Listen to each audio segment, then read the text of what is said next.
Bom dia para todos. Um déjà vu, parece que já tivemos uma cena assim hoje. Sejam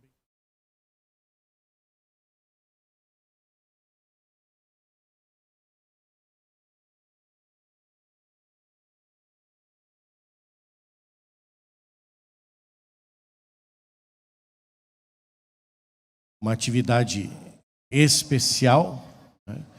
E muito especial no nosso contexto, né? De ensino médio, de novo ensino médio, das nossas propostas novas. Temos uma convidada muito especial para estar conosco, falar um pouquinho sobre sua vida, sua experiência, né? Sobre sua carreira, tudo com o objetivo de crescimento, para que a gente possa aprender e crescer, abrir a mente para novos horizontes e situações na nossa vida profissional, nossa vida, né, acadêmica. Quero convidar aqui a professora Maria, diretora do colégio, para estar aqui conosco. Bom dia, gente, tudo bem? Bom dia! Muito bem. Pessoal, o pastor já falou, bem explicadinho. Quero combinar uma coisa com vocês. Prestem atenção. quero combinar uma coisa com vocês. Teremos um momento único aqui agora. É muito difícil seguir as orientações do Murilo. Do Murilo. Tem todo... Pessoal, o negócio agora é sério, tá bom? É uma capela diferente, é um momento diferente, é um momento muito importante para vocês. Ela vai falar de plano de carreira. Vocês que estão aí, ó, pezinho na universidade, são pessoas que têm uma certa influência no sentido do nosso futuro. Ninguém está falando de política, nós estamos falando plano de carreira. Só que quando a gente recebe visitantes, a gente precisa ter uma postura legal. Ok? Acredito que teremos o momento das perguntas, mas durante o momento em que ela estiver falando, também será transmitido para todas as escolas da APAC. Então, precisa fazer silêncio. Vocês pertencem a uma plateia de uma gravação. Precisa. Imagina gravando, passando, transmitindo lá, e aquele monte de gente falando, não fica legal. Não dá para repetir. Gravou, foi ao vivo. Então, eu preciso do silêncio absoluto de vocês. Ô, Gomes, se precisar trocar uns meninos ali, já está na hora. Sérgio, coloca uma música para a gente aí. Não vou cantar, mas eles cantam aqui. Meninas, quem me ajuda aqui? Só uns 3, 4, só para a gente... Isso, só uns 3, 4. Quem chegar primeiro, chegou. Aí, menina, mulherada é sempre mais rápida.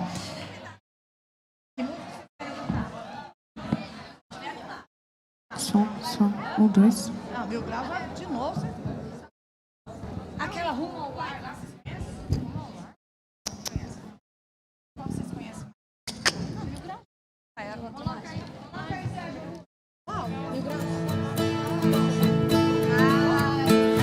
Nas batalhas comigo estás, e quando caio não me deixarás.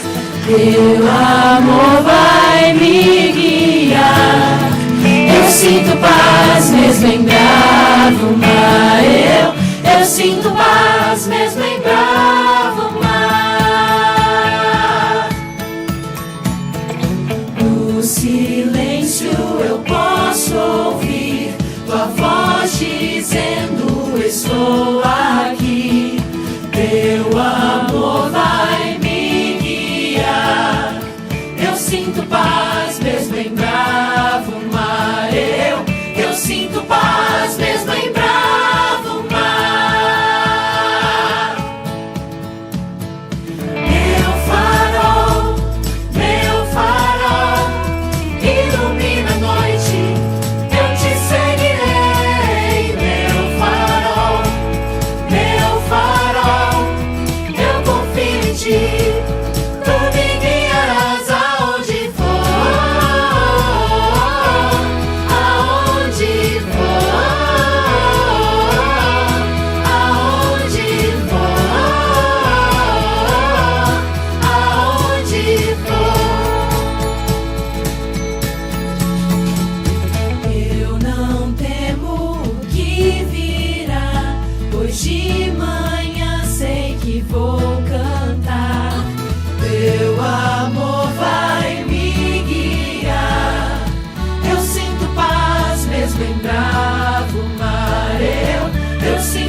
som.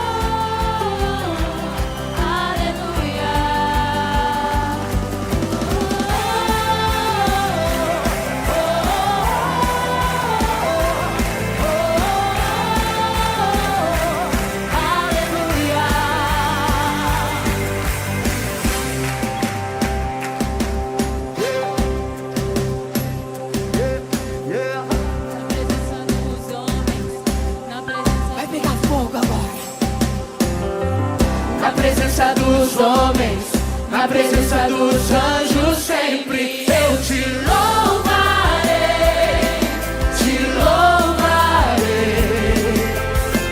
Mesmo estando em guerra, você lembrando minha vitória, eu te louvarei, te louvarei. Sobre toda a terra, novo som se ouvirá. Alegria, força pra continuar.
Quero convidar aqui o professor Maurício, por gentileza, o professor Maurício Mori. Professor Maurício Mori. Quero convidar o professor Heber Ceribelli para vir aqui também conosco.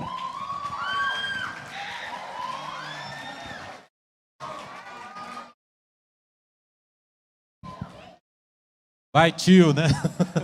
O Maurício é mais conhecido. Vocês gostam do professor Maurício, não? Pastor Andrei também é bem querido, né? Queridos, bom dia! Tudo bem com vocês? Animados? Ah, que maravilha! Hoje nós estamos aqui do Colégio Adventista de Campinas. É colégio que está fazendo 70 anos, né, professora Maria? Nossa diretora está ali. Nosso colégio está ficando vovozinho, né, na cidade. E o privilégio, nós temos a honra de receber aqui alguém muito importante. Está exercendo uma função importante de deputado estadual e alguém com um currículo fantástico, cujo eu admiro muito. Doutora Janaína Pascoal, faça favor.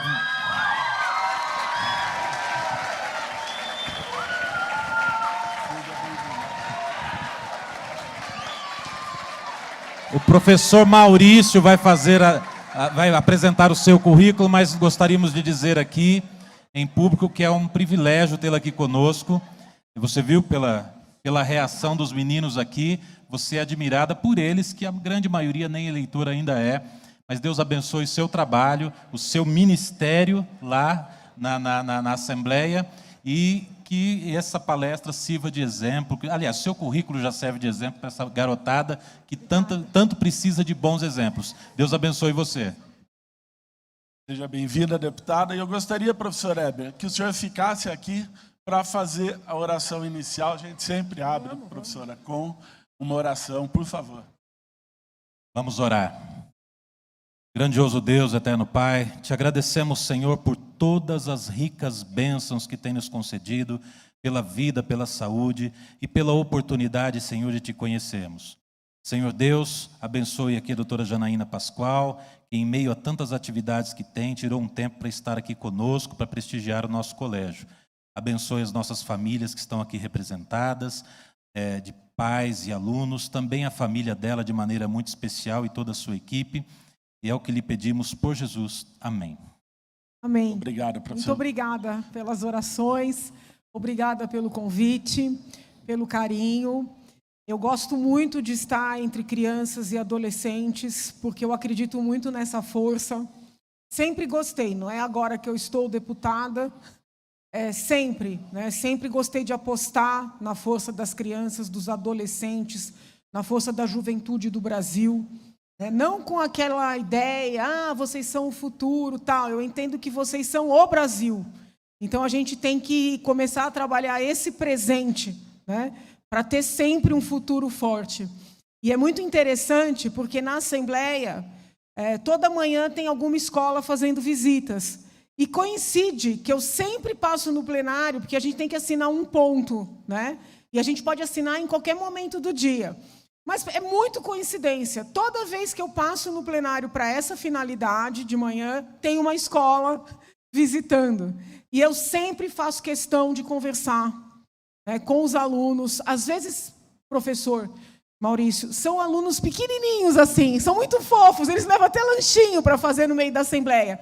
E eu converso com eles, né, porque a gente precisa preparar, né, todos vocês para ocuparem os espaços, né? Os espaços. É óbvio que eu sei que vai ter todo um esquema aqui na nossa conversa, não quero subverter a ordem, mas nós crescemos, eu digo isso por mim também, nós crescemos ouvindo, né, que político nenhum presta, que na política só tem bandido. Eu acho que se meu avô tivesse vivo, né, quando eu decidi me candidatar, seria um desgosto enorme para ele, entendeu? Porque a gente cresce ouvindo isso. E esse discurso, que não é que é um discurso 100% errado, porque infelizmente houve muitas situações que acabam reforçando esse discurso. Ele não é 100% justo, porque tem gente correta tentando fazer o correto. Mas esse discurso, o que ele faz? Ele desestimula as boas pessoas de almejarem entrar na política. Ele desestimula as boas pessoas de se prepararem, de quererem, de sonharem com isso. É como se fosse uma vergonha passar pela cabeça de alguém um dia ser deputado, ser presidente, ser governador, governadora, prefeita. Né? Então, a gente tem que mudar essa dinâmica. Nós temos que, no lugar de dizer, não, aquilo é coisa de bandido, só vai bandido para lá, começar a ensinar para a criancinha, desde pequenininho, olha, existem espaços na vida pública que vão precisar ser preenchidos. Na Câmara dos Deputados, no Senado, no Palácio ali dos Bandeirantes, na Assembleia, na Câmara de Vereadores aqui de Campinas. Esses espaços existem. Eles precisam ser preenchidos. Então, vocês têm que se preparar para preencher esses espaços. Porque onde o bem desiste, o mal ocupa. Então, desde pequenininho, já tem que começar a perceber que tem essas possibilidades também. Né? Porque a gente fica, não, o que eu quero ser quando eu crescer? Médico, advogado, designer, vou trabalhar com TI, vou ser professor, vou ser dentista. Tudo nobre e digno. É raro uma criança dizer, vou ser vereador, vou ser deputado, vou ser... Né? Porque pega mal. Então, a gente tem que mudar essa mentalidade. Não, eu vou me preparar, eu vou fazer um curso, eu vou entender de política pública. Eu quero dar esses passos, subir esses degraus para trabalhar pelo meu povo, pelo meu país. Sabe? Então, por isso é que eu gosto. Esse tipo de convite é um convite que eu raramente recuso. Porque eu preciso que vocês compreendam isso, porque às vezes as nossas famílias não estão preparadas. Sabe? As nossas famílias não estão preparadas. Eu falo por mim. Né? A gente tem que se preparar para ir preparando a família. E se não for, por exemplo, para você, de repente você tem uma irmãzinha, tem uma priminha, tem um primo, entendeu? Essa sensibilização que esse país é nosso, a gente tem que cuidar dele.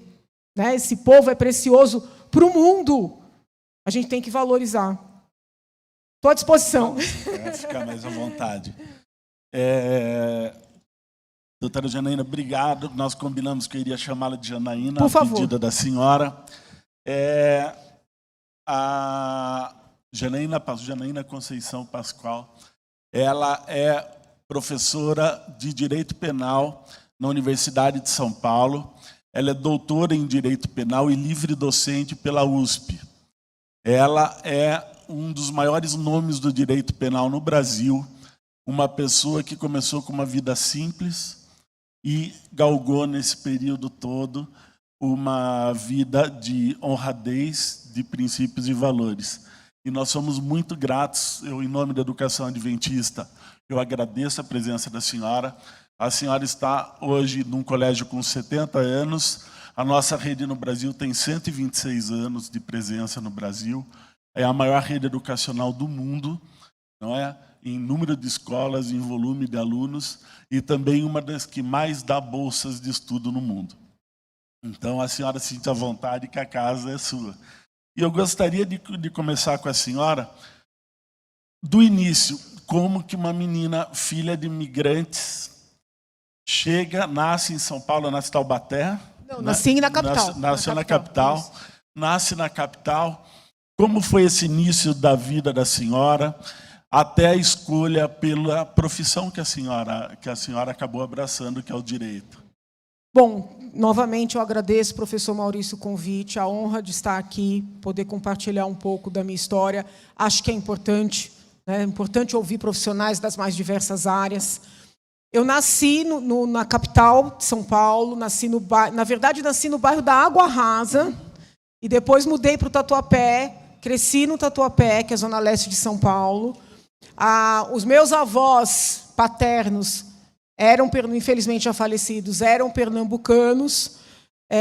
Os meus avós paternos eram vizinhos dos meus avós maternos, e num bairro simples, né, 2 famílias simples. Não faço drama no sentido, olha, passei fome, nunca isso aconteceu, né, nunca me faltou nada, mas era uma família simples, né? Meu pai, a minha mãe não fez faculdade, o meu pai foi fazer a faculdade depois dos filhos formados, né? Ele primeiro formou os filhos, para depois fazer a faculdade dele, se formou psicólogo. E, muito embora fosse uma família simples, de origem simples, e uma família não de letrados, vamos dizer assim, era uma família que valorizava o estudo. Entendeu? Então, por exemplo, meu bisavô, avô do meu pai, não fez faculdade, não tinha formação, mas tinha uma biblioteca. Né? Então, eu acho que esses fatores são interessantes. Né? Às vezes a gente valoriza muito assim, o currículo, o diploma. É óbvio que a gente tem que correr atrás do diploma, mas o conhecimento, a educação, ele é mais importante até.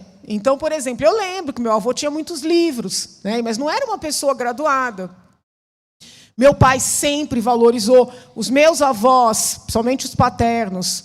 Meu avô paterno acho que fez o 1º grau, mas eles valorizavam. Então, desde que eu era pequenininha, eles falavam assim, Janaína vai ser médica.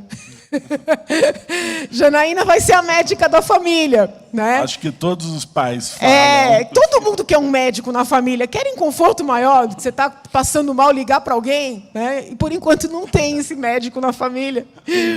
Então, assim, sempre houve a valorização pelo conhecimento, pelo estudo. Meu pai sempre foi uma pessoa muito pragmática. Então, ele abria a torneira. Meus pais eram rígidos. Não de bater, não, mas eles eram rígidos. Ali ninguém passava a mão na cabeça de ninguém. Meu pai abria a torneira, né, nós somos em 4 irmãos. Ele mostrava a água caindo, ele falava, aqui, Janaína. Tem que se preparar para trabalhar. Porque se não trabalhar, não ganha dinheiro, ninguém vai te dar nada. E a gente já acorda pagando. Para abrir essa torneira aqui, eu estou pagando. Né? Para acender essa luz aqui, eu estou pagando. Não é um diálogo... Eu, pelo menos, não vejo pais tendo esses diálogos com os filhos. Né? Mas o meu pai falava isso com a gente desde pequenininho. E como nós somos 3 irmãs, depois de muito tempo é que veio o irmão, o meu pai, que cresceu numa periferia, tinha muita preocupação das filhas apanharem. Então, eu acho que essa coisa da gente estudar... Né? Ele viu muita violência, não na nossa família, graças a Deus, mas muita violência doméstica, de mulheres dependentes dos seus companheiros. Então, assim, eu acho que eu era bebê, meu pai já estava dizendo, tem que estudar, tem que trabalhar, tem que ser independente, para não apanhar na cara de ninguém. Entendeu? Então, assim, a gente cresceu com esse... olhando a vida real. A vida como ela é. A vida como ela é. E é interessante, é óbvio, por exemplo, esse tipo de situação, ele cai de um jeito para uns e de outro para outros. Eu sempre achei muito bom que meu pai e a minha mãe, mais dura ainda do que ele, que eles tenham me criado assim. Mas a minha irmã, número 2, acha que isso é um discurso violento. Né? Então, assim, estou sendo bem sincera aqui, né? Às vezes, o que a gente entende como sendo o maior bem que alguém faz pela gente, o outro entende como algo ruim. Então, falar com uma criança, olha, você tem que trabalhar, olha aqui, a água você já está pagando, eu entendo como um ensinamento, algo que me chacoalhou para a vida. Esses princípios e valores que a senhora está falando, eles vêm durante toda a sua vida até hoje. É o que guia e o que norteia. Mas olha, eu te juro que às vezes meu pai, ele passava a madrugada, literalmente fazendo a minha cabeça. Sabe? Tem que estudar. E não era estudar pouco, não, era estudar muito. Eu lembro que uma vez a gente foi visitar um amigo dele, e as filhas desse amigo estavam trancadas no quarto. Né? Eu falei, elas não vão descer? Não, elas estão estudando. Penso que foi voltar para casa aquela noite. Tá vendo? É assim que tem que ser. Quando é que você fica trancada no quarto estudando, igual as filhas do Pamplona? E eu, tá bom, pai, tá bom, pai. Então, assim, foi uma formação não rígida no sentido de castigo, sabe, de maus tratos, jamais. De punições, não foi. Mas a rigidez, sabe, de cobrança, de, olha, a vida é assim, ninguém vai te dar nada de graça, não vai cair nada do céu. Isso foi o tempo inteiro. E deixa eu fazer uma outra pergunta, se a senhora me permite, para a gente aproveitar esse gancho da família, que a gente vê que família é importantíssima para a senhora. Eu sou super defensora da família. E ali, estudando a sua biografia, nós vimos que a senhora é casada com o seu primeiro namorado. Sim, eu não gosto de falar muito disso. Não, tudo bem, mas não sim, precisa falar. Eu sou casada com o primeiro namorado. Eu comecei a namorar com 15 anos, ele com 16. Mas eu prefiro não falar. Não, tudo bem. Mas isso é legal para a gente ver a questão familiar. E a importância, inclusive, da senhora resguardar seu esposo. Deixa a família. É muito bacana. E a escolha do direito? A escolha do direito, ela foi muito intrigante, né? E acaba tendo a ver com o que eu vivencio hoje. Não sei por quanto tempo, mas o que eu vivencio hoje. O meu pai sonhava ser delegado de polícia. Para ser delegado de polícia, tem que fazer direito. Ele nunca conseguiu, né, porque tinha filhos pequenos, porque minha mãe casou grávida do primeiro caso de mim. Então, assim, eles precisaram amadurecer, né, muito cedo. Então, ele só foi se formar, como eu disse, em psicólogo depois da gente formado. Mas ele dizia assim, Janaína, faça direito, porque quem se forma em direito pode ser tudo, até advogado. Então, ele entendia que a formação jurídica te dava instrumentos, né, para ser advogado, para prestar um concurso, para trabalhar várias coisas. E eu cismei com o Largo São Francisco. Porque eu fui estudar a história do Largo São Francisco, vi que grandes figuras da nossa história saíram de lá, muitos presidentes da República, a Revolução Constitucionalista. E foi simples chegar lá? Na faculdade? É fácil chegar até o Largo de São Francisco ou tem que ter uma dedicação, professora? Entrar, o senhor diz? Não, aí eu cismei que eu queria estudar lá. Então, eu confesso a vocês que não é que eu escolhi direito, sendo bem honesta, tá? Eu escolhi estudar lá. Foco, objetivo. Era uma paixão pelo prédio, sabe? Então, tanto é que eu prestei direito lá. Né? E eu era muito estudiosa no colegial, muito estudiosa. Né? Eu realmente segui o conselho lá, né? Segui o exemplo das filhas do Pamplona. Inclusive são daqui, viu?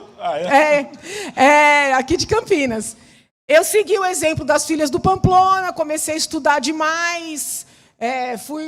O professor de Química me cumprimentou aqui, fui 9,5 de Química. Eu passei na FUVEST. Mesmo escolhendo humanas, foi 9,5 de Química. Não, Vocês mas, estão amigo, entendendo? quem me pôs para dentro... É que agora mudou o vestibular, mas na minha época, a gente tinha que fazer todas as provas.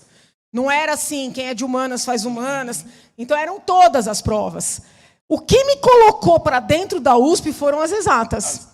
Eu tirei 10 em física na FUVEST. Porque todo mundo ia bem de humanas, eu tirei porque todo mundo queria. Então, assim, eu era muito boa de exatas, e aí passei para o direito. Né? Por exemplo, geografia e história foi nota média, não foi notão. Mas nas exatas foi notão. Quem procura direito não é bom de exatas, então eu me destaquei, entrei. Né? E eu realmente me apaixonei pelo direito. Né? Eu até tenho um pouco de dor na consciência. Por quê? Porque, pela minha influência, os meus 3 irmãos fizeram direito depois. Uma meia dúzia de primo fez direito depois. O cunhado fez direito depois. Várias pessoas que eu conheço, porque você vê alguém tão apaixonado, né, você acaba... E eu não sei se essas pessoas são tão felizes como eu sou.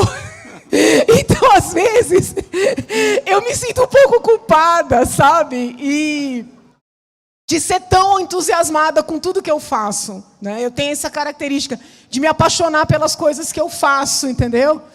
Mas eu não me arrependo nem um dedinho. E essa influência, assim, fazendo só um parênteses dentro da carreira acadêmica que eu quero continuar com a senhora, essa influência que a senhora exerce sobre as pessoas que estão ao seu redor e hoje, nacionalmente, elas causam alguma, assim, uma situação que seja desconfortável para a senhora, ou a senhora acha que essa influência é constante e boa em todos os sentidos? Eu acho assim, isso eu faço também como um conselho, né? Hoje as redes sociais são um instrumento de comunicação, são um instrumento de informação, mas, por outro lado, elas escondem muito as pessoas.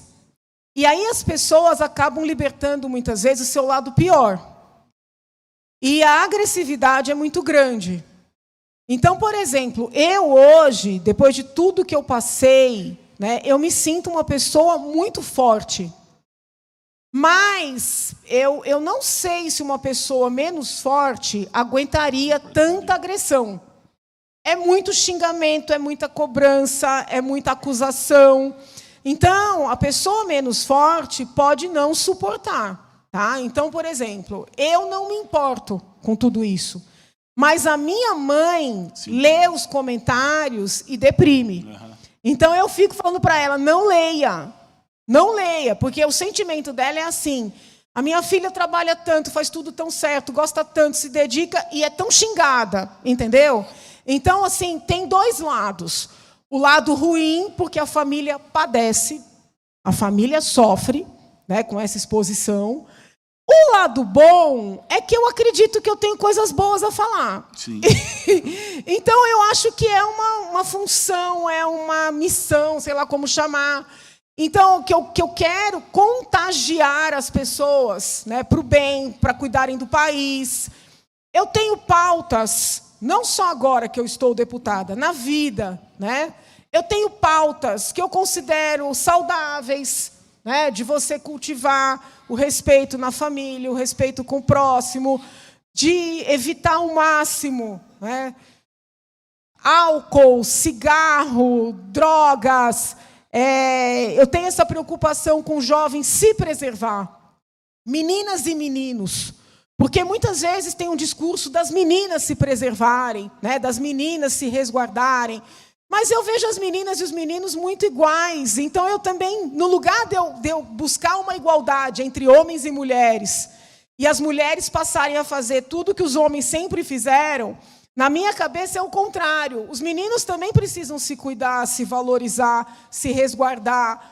Né? Então, eu acredito que é importante falar sobre essas questões. Sim. Entende? Então, eu prefiro pagar, entre aspas, o preço E influenciar da pancadaria Eu entendo. e ter esses veículos todos de comunicação do que me omitir.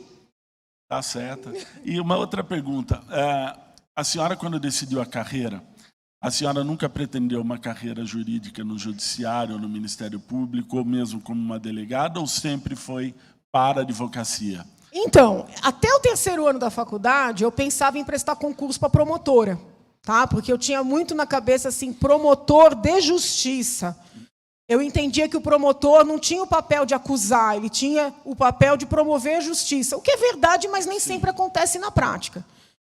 Mas aí, na faculdade, tem um departamento, que chama Departamento Jurídico 11 de Agosto, onde a gente atende a população carente. E eu fui fazer estágio nesse departamento e, paralelamente, eu arrumei um estágio num escritório de advocacia. Tá? Então, eu conciliava as duas coisas. Eu sempre tive essa característica de conciliar muitas funções ao mesmo tempo.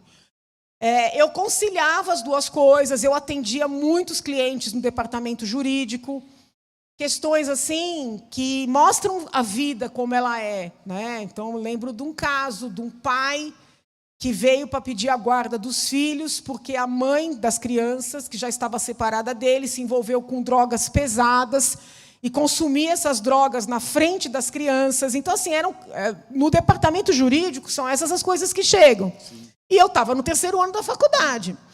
E lá, diferentemente de um escritório, onde você auxilia alguém, lá era assim, era você por você mesmo. Né? E pouca estrutura. Eu lembro que eu passei a tarde inteira, era um único computador para dividir, na época, para vários estagiários. Eu passei a tarde inteira batendo uma petição, aconteceu um negócio lá, apagou, perdi tudo. Então, assim, era aquela cara, você tinha que fazer milagre para trabalhar ali, sem recurso, sem nada, e ainda assim defender bem seu cliente. Então, eu acabei, assim, como é que eu posso dizer? Eu fui me envolvendo com essa característica de lutar pelos direitos de alguém, né? Se apaixonando pela função. Sim, da por outro lado, apesar de eu ter essa característica, eu já demonstrava algo que dificulta, por exemplo, ficar assim muito rico na advocacia, tá? Porque tem muita gente que acha que o advogado tem que aceitar qualquer causa. E eu nunca fui assim. Com isso, eu não estou dizendo que eu esteja certo e que os meus colegas estejam errados. É a minha cabeça. Vou dar um exemplo. No próprio departamento jurídico 11 de agosto, eu lembro de um rapaz que queria, porque queria que eu pedisse a guarda dos filhos dele. Não é esse caso das drogas, é outro. Da mãe. E aí eu sentei com ele. Eu falava assim, mas por que você quer tirar a guarda dela? Aí ele dizia assim, porque ela me abandonou, ela quis separar, não fui eu que fui culpado. Eu falava, não, mas isso não é motivo para a gente tirar filhos de uma mãe. Ela usa droga, ela está levando gente para dentro de casa, ela abandona as crianças sozinhas, porque tem situações que as crianças estão em risco. Nada disso ele sequer alegou, não é que ele não provou, ele sequer alegou. Aí eu falei, olha, nesse contexto, o máximo que eu faço é um pedido para regulamentar as visitas, né? Mas tirar essas crianças da mãe eu não vou. E esse homem se enfureceu, começou a gritar, disse que ou eu era advogada dele, ou o que era aquilo, que isso não existe. Então, assim, já naquele momento, eu mostrei um perfil, assim, de não defender qualquer causa, vamos dizer, né? Mas de buscar o que é certo. O que é um perfil que muitas vezes traz dificuldade para quem quer advogar. Tá? Então, assim, não é tão simples. Entendeu? E esse viés, ele aparece muito na minha vida, ao longo da minha vida, né? Ele aparece muito. Essas escolhas, elas não são fáceis, né, professora? Não são fáceis, mas assim, a gente também não pode lutar muito contra a nossa própria natureza. Vocês vão perceber isso ao longo da vida. O mais difícil para o ser humano é ele se entender. Às vezes a gente fala, não entendo meu marido, não entendo meu irmão, não entendo minha mãe. Mas primeiro a gente tem que se entender, né? Quais são os nossos limites em todos os sentidos? O que a gente quer para a nossa vida?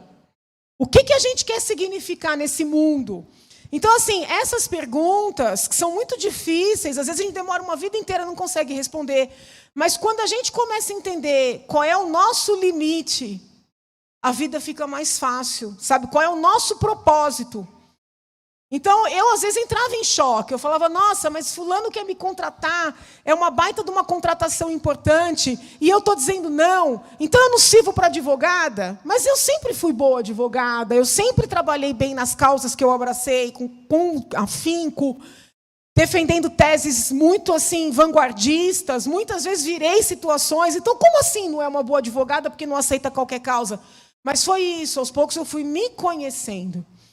Concurso para juíza eu nunca prestei. E sempre tive assim muita aflição com a ideia de ser juíza, sabe? Até muita gente, às vezes, fica falando, porque ela queria ser ministra do Supremo, porque ela está frustrada porque não foi convidada para ser ministra do Supremo. É aquele tipo de convite que é difícil você recusar pela missão. Só para explicar para os alunos, há um dispositivo na Constituição que chama Quinto Constitucional. Quando vai formar um tribunal, saem alguns membros do judiciário, alguns membros da advocacia e alguns membros do Ministério Público para se tornarem juízes, para que haja, em tese, um equilíbrio entre a forma de pensar daquele tribunal. Por exemplo, muita gente, como eu fui conselheira da OAB, Achava que eu ia buscar entrar nos tribunais por esse caminho, entendeu? Eu nunca me habilitei para ser juíza. Porque eu tenho assim, eu sinto muito peso, né, de você decidir a vida dos outros. Você advogar, você escolhe a causa, trabalha na causa, mas você decidir não é brincadeira. É um peso. Então, assim, para quem for para a magistratura, quem for para o direito, precisa ter essa responsabilidade. Você passa uma caneta ali, manda prender uma pessoa, você pode acabar com a vida daquela pessoa, daquela família, do filho. Às vezes você manda soltar, que eu sei de situações de gente que vivenciou, a pessoa sai da prisão e mata alguém. Então, assim, é muito grave. Tudo que sai da caneta de um juiz é muito grave. Então, eu nunca tive esse sonho. Eu entendo. E deixa eu perguntar uma outra coisa para a senhora. A questão da escolha pelo magistério. Uhum. Porque a senhora entrou na universidade e depois a senhora fez a opção pelo magistério também ali. Uhum. E para os alunos aqui, eu acho que todos sabem, mas para quem não sabe, para você ser professor na Universidade de São Paulo, em qualquer universidade estadual ou federal, são concursos. São concursos, Então, para ela ser professora lá, ela teve que ter um mestrado, um doutorado, não é? Para poder concorrer a uma vaga de professor-doutor, que é a vaga dela, não é? E depois ainda ela agregou a livre docência, Isso. que é o título máximo que uma pessoa pode desejar dentro de uma carreira acadêmica. Mas o que o magistério representa para a senhora? Então, talvez por ser irmã mais velha, de certa forma eu sempre brinquei de ensinar os meus irmãos. Depois eu entrei na faculdade, tinha feito inglês por muito tempo. E meu pai... A senhora foi professora de inglês? Fui. Na FISC. Isso. Aí meu pai falou assim, filha, a melhor maneira de você não perder o inglês é dando aula. Então, eu acho bom você procurar alguma escola para dar aula. Aí eu peguei, fiz vários currículos, saí andando pela rua, batendo mesmo, de porta em escola de inglês de bairro. Quero fazer um teste. Fiz teste em todas as escolas que vocês possam imaginar. E eu dei aula de inglês praticamente a faculdade inteira. Agora está enferrujado, viu? Mas eu dei aula de inglês praticamente a faculdade inteira. Me encontrei muito nessa condição de professora.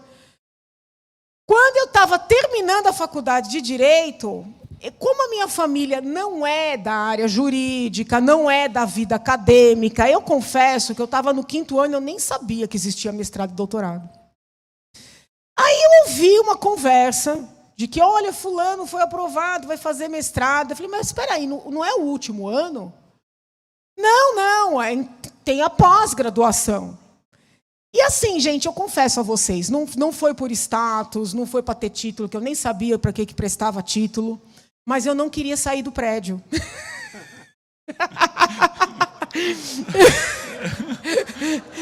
Eu era apaixonada pela faculdade, entendeu?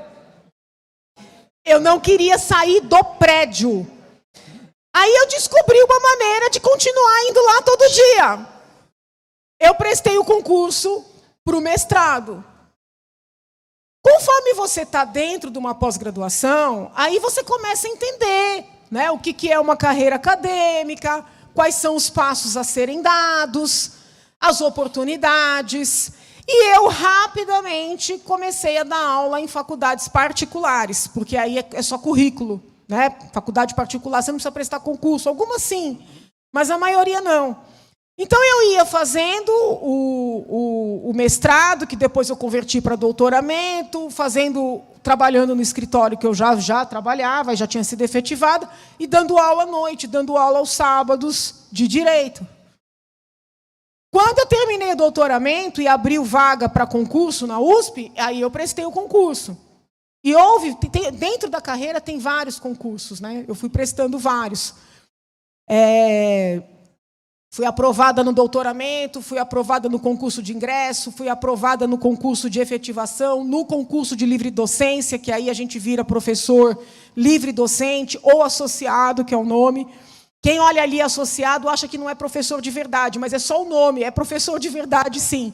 E tem o concurso para titularidade, né, que foi um concurso em que eu fui reprovada. É importante a gente falar dos insucessos também. Tá? Eu tenho algumas hipóteses para esta reprovação. Até hoje não acho que foi uma justa reprovação.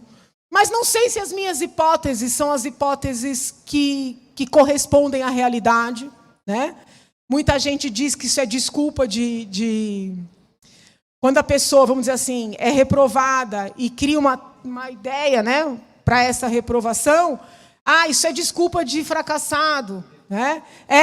Então, assim, eu hoje sou professora livre-docente na USP, mas existe ainda um degrau, que é o da titularidade, que seria a última, né, o último passo da carreira, que nesse eu reprovei. Tá? Mas eu sou professora, porque tem gente que confunde. Muita gente na imprensa fala, ela tentou ser professora da USP e não conseguiu. Não, gente, sou professora concursada desde 2003. Tá? Coincidência ou não, a tese que foi reprovada foi uma tese sobre liberdade religiosa, que é um tema assim, muito mal recebido na universidade pública no Brasil. Existe muito... no mundo universitário, existem alguns preconceitos que eles consideram politicamente corretos. Né? Um deles é esse. Então, eu acho que eu trabalhei um tema muito indigesto. A senhora já trabalhou com temas difíceis. A senhora trabalhou com direito penal e religiosidade também. Foi essa tese. Né? Bioética, segurança pública... Então, eu sempre gostei de... Isso é uma outra característica que eu considero positiva, mas o mundo acadêmico não considera muito positiva. Tá? Eu gosto de abraçar novas causas. Eu acho importante um conhecimento mais interdisciplinar. Então, eu sou professora doutora de Direito Penal, mas eu desenvolvi matérias na bioética, na área dos conflitos interreligiosos, da liberdade religiosa, na segurança pública. Eu acho que isso é bom. Por exemplo, se alguém me disser que tem uma visão mais interdisciplinar ou multidisciplinar, eu vejo como algo rico em termos acadêmicos. Mas o mundo acadêmico ainda, em especial no direito, ele acha que quem abraça muitas frentes não é profundo o suficiente. Entendeu? Então, na cabeça deles, eu deveria escolher um tema e ficar nesse tema minha vida inteira. A academia é cruel. A vida inteira. O mestrado, você escreve, você estuda aquilo. Aí, no doutoramento, você dá mais um passinho naquilo. Na livre docência, gente, pode ser que eles estejam certos e eu esteja errada. Mas, para mim, a ideia de ficar a vida inteira num tema é insuportável. Entende? Então, assim, a gente tem que respeitar o que a gente é.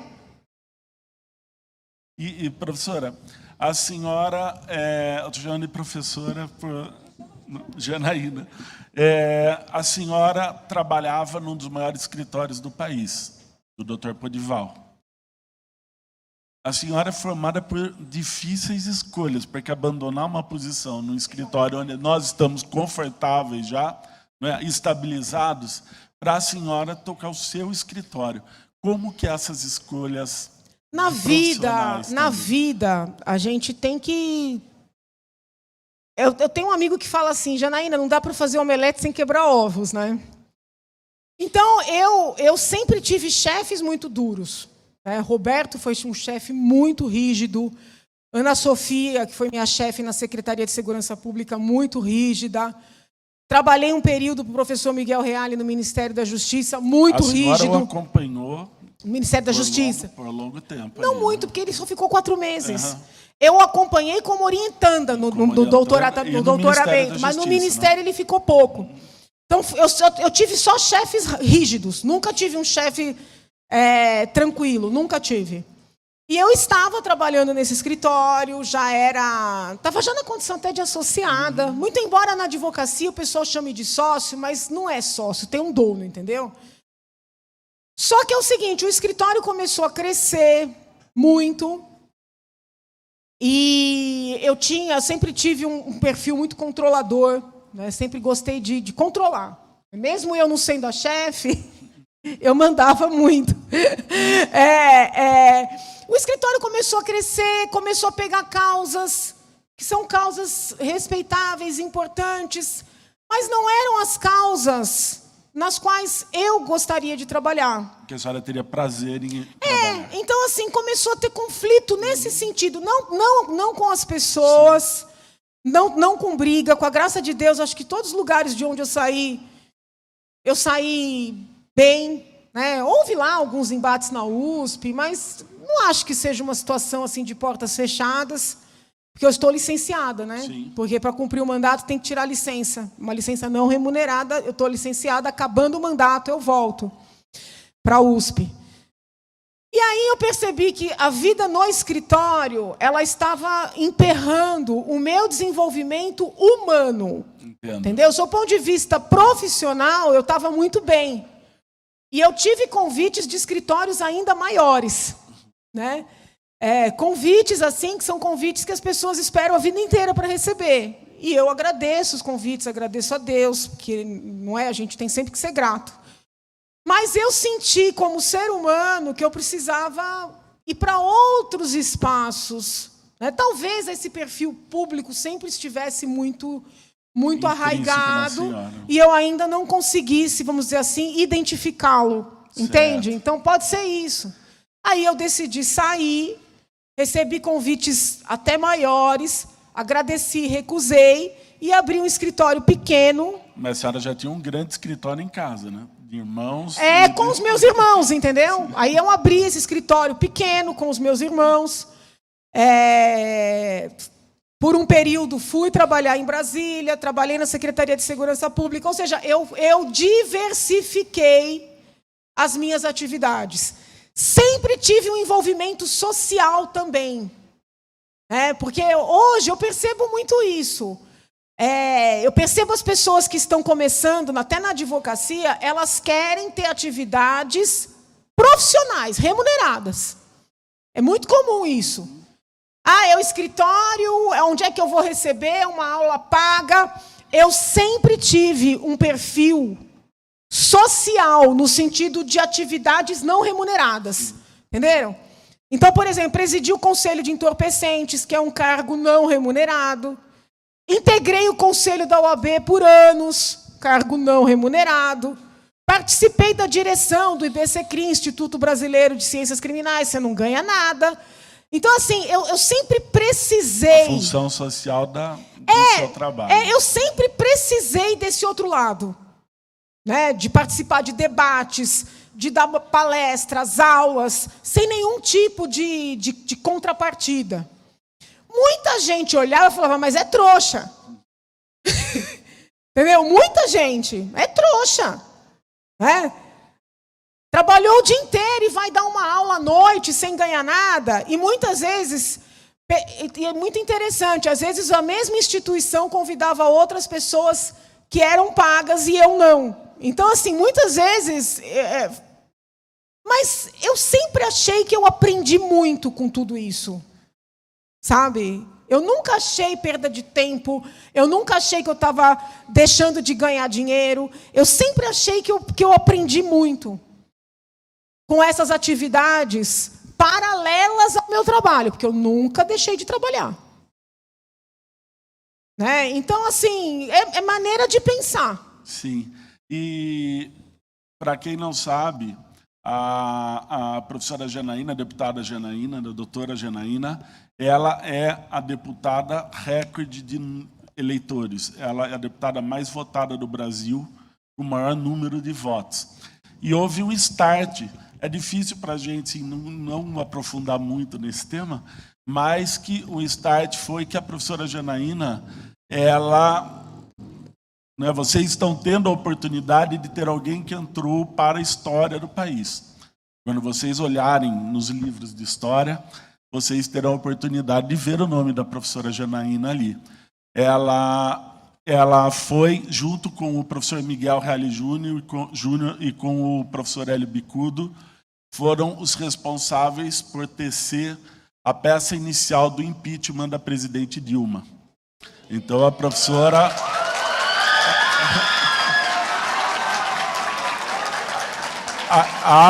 A professora Janaína,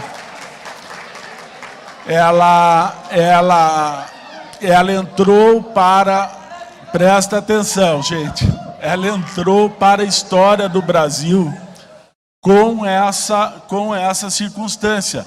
E nós, né, não estou aqui para fazer julgamento de nada que não me cabe aqui, nós estamos falando de vida, carreira, mas trouxe reflexos para a vida pessoal dela e para a vida do país.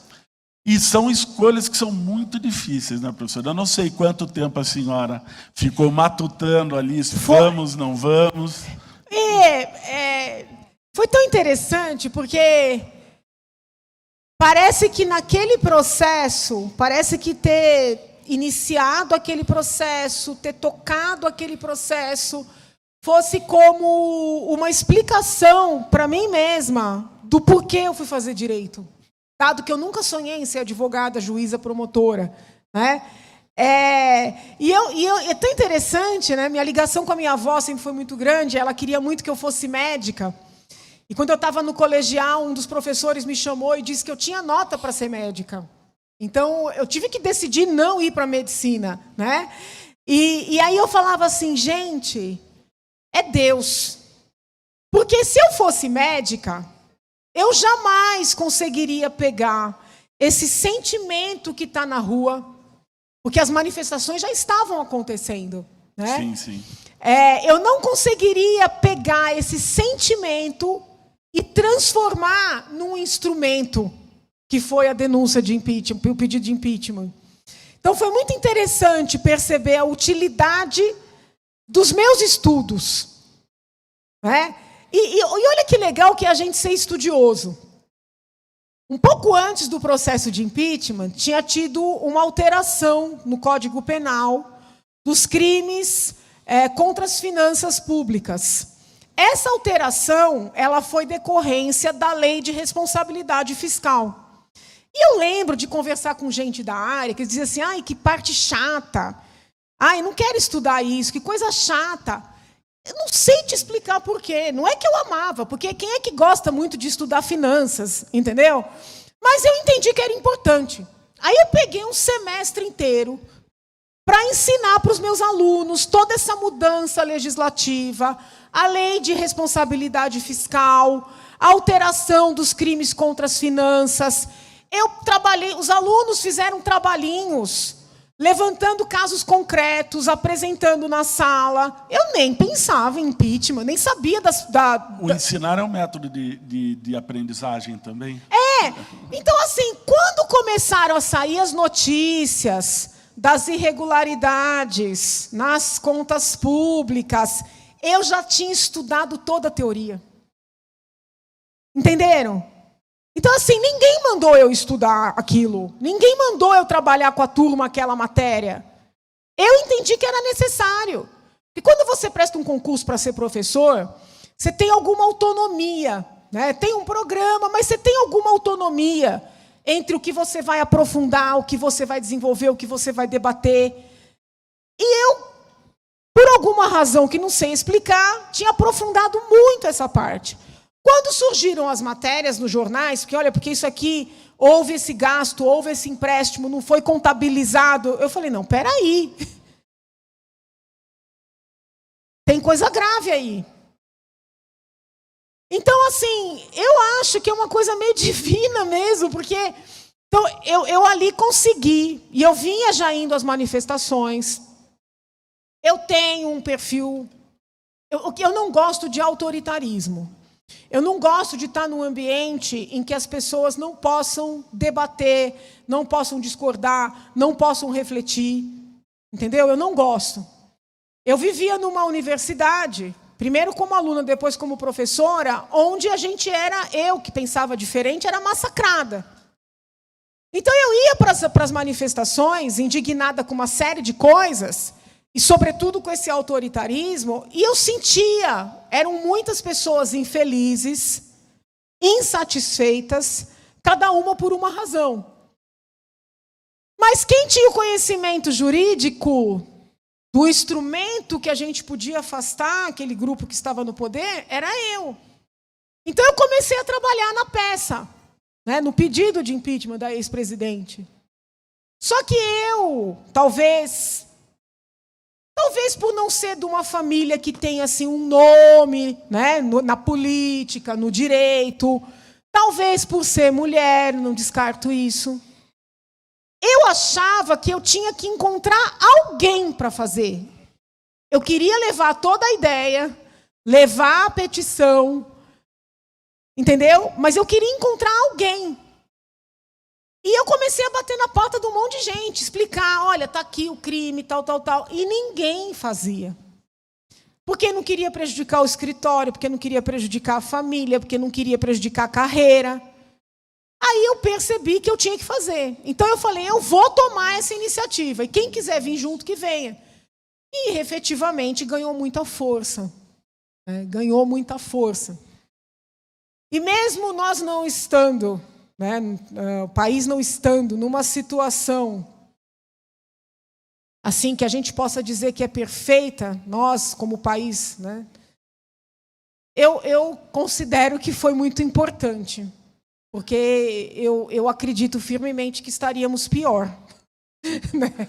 Mas eu respeito divergência, né, as pessoas têm leituras diferentes, inclusive pode ser até que as famílias, que os parentes, ou vocês mesmos, tenham uma perspectiva diferente.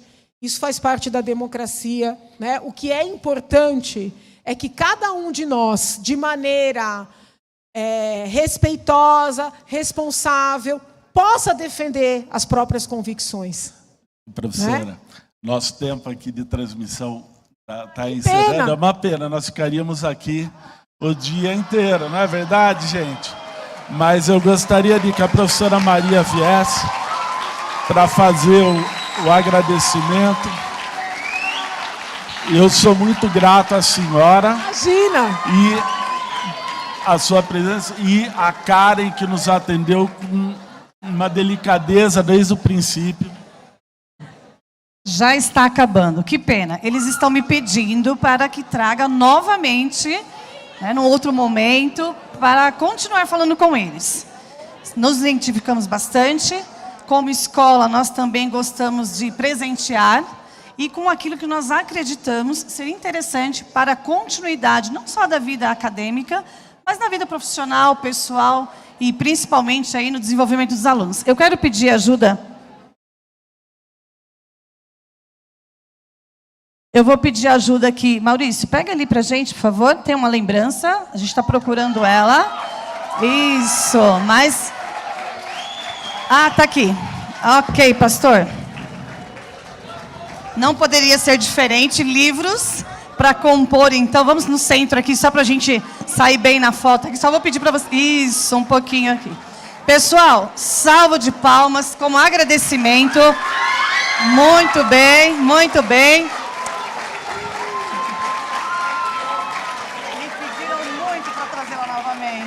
Nós vamos conversar com ela um pouquinho para ver uma outra possibilidade, um outro momento, agenda lotada, a gente sabe disso, mas com muito carinho ela veio e olha, parece que 10 minutos se passaram. Tão bom que é poder te ouvir. Muito obrigada e que Deus possa abençoar. Maurício, contigo. Professora, muito obrigado. E eu gostaria aqui de nós encerrarmos com uma oração novamente. Por favor, vamos encerrar com uma oração. E que Deus abençoe muito a vida da senhora, o ministério e tudo mais. Vamos orar? Senhor, nós lhe agradecemos, Pai, pela vida, Senhor, da tua filha. Não estou falando da deputada, não estou falando da professora, mas da tua filha Janaína. Que o Senhor a cubra, Senhor, com as tuas mãos protetoras, guiando o seu caminho, Senhor, sendo o seu mestre sempre, livrando-a, Senhor, de todo mal, livrando, Senhor, nos caminhos que ela anda, Senhor, de carro, de avião, no seu trabalho, no exercício da sua função, do seu ministério, Senhor. Que o Senhor a proteja sempre, sua família continua resguardando, ó Pai. Abençoa, Senhor, aonde quer que ela pise, que ela seja sempre, Senhor, essa pessoa amada, querida, Senhor. Essa pessoa que nos atende, quando nós chamamos, já nos atendeu. Isso demonstra que ela tem, Senhor, amor pelas pessoas. E hoje é muito difícil nós encontrarmos isso. Dá a ela, Senhor, um restante de semana de paz, de bênçãos e de alegria. É o que nós te pedimos e te agradecemos em nome de Jesus. Amém. Uma salva de palmas bem forte para ela, gente. Muito obrigado, deputada.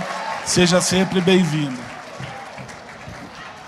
Obrigada, crianças. Deus abençoe. Boa aula, bons estudos, viu? Muitas alegrias na vida.